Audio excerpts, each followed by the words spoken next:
Salve pessoal! Já pegou seu cafezinho e girou sua roletinha?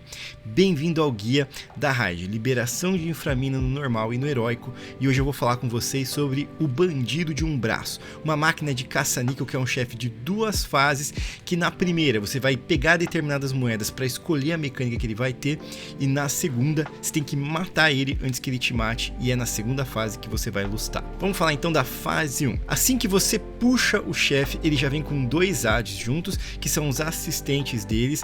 Esses ADs eles ficam castando impacto elétrico que vai em pessoas randômicas, e quanto mais acerta, mais vai dar dano. Então você tem que matar eles rápido, já cliva ali com o boss e já elimina esses ADs. Aí ele tem algumas outras mecânicas, um dele é a descarga terrível, que é uma cura que o healer tem que fazer. Ele joga nos jogadores um dano e uma absorção de cura, que para ser removida o healer tem que curar. Ele tem a mecânica do tanque, que é o pancadão. Ele dá uma pancada no tanque, deixa um círculo embaixo dele que suja a área no local. Então é importante que você utilize bem ali o espaço, tente sujar o menos possível, mas vai ter uma mecânica mais pra frente que você consegue remover essa sujeira. Ele também deixa um debuff que aumenta o dano que o tanque toma em 350%, então basicamente sempre que um tanque toma ele vai querer trocar o Taut com o outro. Eventualmente ele vai mirar linhas azuis na frente dele que vão sair moedas. Essas moedas, se acertar em qualquer pessoa no caminho, vai stunar por 7 segundos e dar um dano, que é muito ruim. Então sai da frente da moeda, ela vai chegar na lateral da sala, vai bater na parede e vai girar e cair, dando um dano em área e um dano maior em quem estiver perto ali da moeda. Essa moeda, se você ficar na linha do caminho dela, você ganha um buff com 10% a mais de dano e cura e 50% a mais de velocidade de movimento por 15 segundos. Então você não quer ser acertado pela moeda, ser esmagado por ela, mas você quer ficar na linha dela. Quando ela bate na parede, é importante que vá um jogador lá e jogue a moeda de novo. Você vai ter um botão extra que você consegue jogar a moeda novamente. De novo, quem não se aproveitou do buff pode se aproveitar agora que outro jogador rolar. E você tem que fazer isso pelo seguinte motivo: cada moeda que está na arena aumenta em 10% o dano do chefe. Então você não pode simplesmente ignorar elas. Você tem que ficar jogando as moedas para diminuir o buff que o chefe vai estar recebendo no dano dele. Vamos falar então da principal mecânica, que quando ele chega a 100 de energia, ele vai girar a máquina. Se você não influenciar jogando moeda nele, ele vai rodar 3 goblins, que é simplesmente um wipe que vai aumentar em 500% o dano dele e já era. Também, se você repetir uma mesma sequência de moeda, que eu já vou explicar para vocês, ele também roda 3 goblins. Então você nunca pode repetir a sequência de moedas, senão você wipa nesse chefe.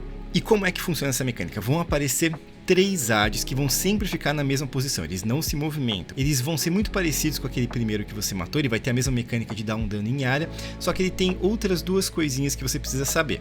Ele tem um cast que é interrompível, que se passar dá um dano em área e joga para trás, que é bem ruim se passar, então interrompe. E ele também tem um dot que ele vai jogar em 2 jogadores aleatórios, que é as chamas fenecentes, que dá bastante dano, então tem que ser dispelado. Mas healer segura o dispel, deixa o jogador sair um pouquinho do grupo, porque quando você dispela, saem tornados de fogo do jogador, que se acertar outro jogador dá dano, então deixa o cara se afastar um pouquinho, vai lá e dispela. Esses ADs, eles sempre vêm na mesma posição e eles vão ter símbolos em cima da cabeça dele, que pode ser 4 símbolos: fogo, raio, bomba e ouro. Essa é a definição das moedas que você vai combinar. Quando você mata o AD, você vai escolher qual os 2 ADs que você quer matar primeiro, porque só os 2 primeiros que importam. Então você vai escolher os 2 primeiros, o jogador que está mais perto do AD quando ele morre vai ganhar um botão extra, que ele recebeu a moeda, e esse jogador, que vai ser equivalente ao símbolo que estava na cabeça do AD, e esse jogador tem que ir até a máquina de caça-níquel, apertar um botão extra para depositar a moeda.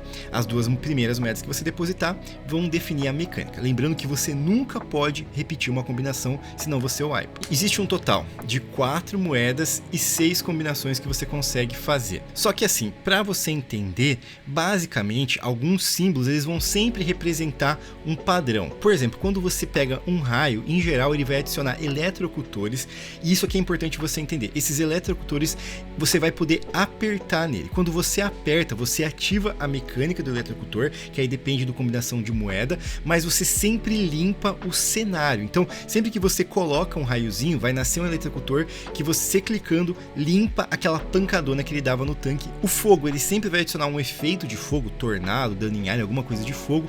A bomba faz aparecer bombinhas que fixam jogadores, e o ouro, ele amplifica um dos poderes de alguma das moedas, mas eu vou explicar combinação por combinação. Então vamos lá, bem rapidamente.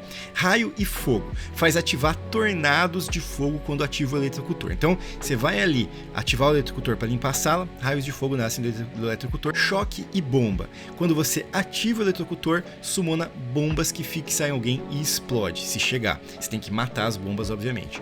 Raio e moeda. Quando você ativa o eletrocutor, vai puxar todo mundo para o eletrocutor e vai dar dano, e você não pode ser puxado, bater no eletrocutor, senão você vai ser stunado e tomar mais dano ainda. Fogo e bomba. As bombas que fixam vão nascer no pé do boss, e quando elas explodem ou quando elas morrem, elas geram uma área circular em volta delas que vai dar dano, você tem que afastar delas, principalmente os melees tem que ser rápido. Fogo e moeda vai dar um dano em área para os healers curarem, simplesmente dano forte em área, momento para preparar cooldown de heal. E moeda e bomba é uma das combinações mais difíceis, porque vai nascer as bombinhas no pé do boss, só que agora elas estão empoderadas e você não consegue stunar, dar CC nelas, e elas ficam mais rápidas, então tem que matar rápido, você não consegue dar CC, matar com máxima prioridade quando as bombinhas estão com ouro.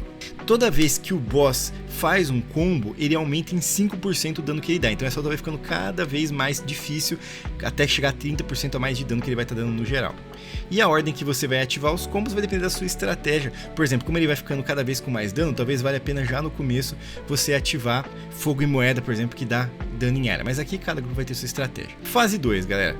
Quando o chefe chega abaixo de 30% da vida, você não vai mais definir a rolagem dele, ele vai trapacear e ele vai rolar o que ele quiser. E quando chegar na quarta rodada de rola dele, você vai wipar, então você tem que matar ele antes disso, luta nessa fase. Mantenha as mecânicas da fase 1 aqui, basicamente aquelas moedas em linha reta vão continuar, o debuff que dá no tanque continua também, o chão sujo e a descarga terrível que é o dano em área que dá um absorbe, tudo continua. Primeiro ele vai rodar um combo de 3 raios, isso faz com que nasça um pilar e vai ter um link de energia entre o boss e o pilar. Esse link de energia faz com que se você tocar nele, você simplesmente morreu, não tem o que fazer. E lembrando que se você ativar o pilar nessa fase, você continua limpando a sujeira que ele deixa no chão. Depois ele vai girar 3 moedas de fogo, que vai marcar alguém com uma seta vermelha e dar um dano nessa pessoa, que ela tem que se isolar do restante do grupo para não atingir as outras pessoas. E se atingir o raio de eletricidade, também o wipe, então cuidado com o raio de eletricidade para o fogo não atingir nele. E quando ele gira 3 moedas, ele começa a pulsar dano em área. Depois, no final, ele vai dar a última rolada, que aí é o seu wipe se você não matou ele até aqui.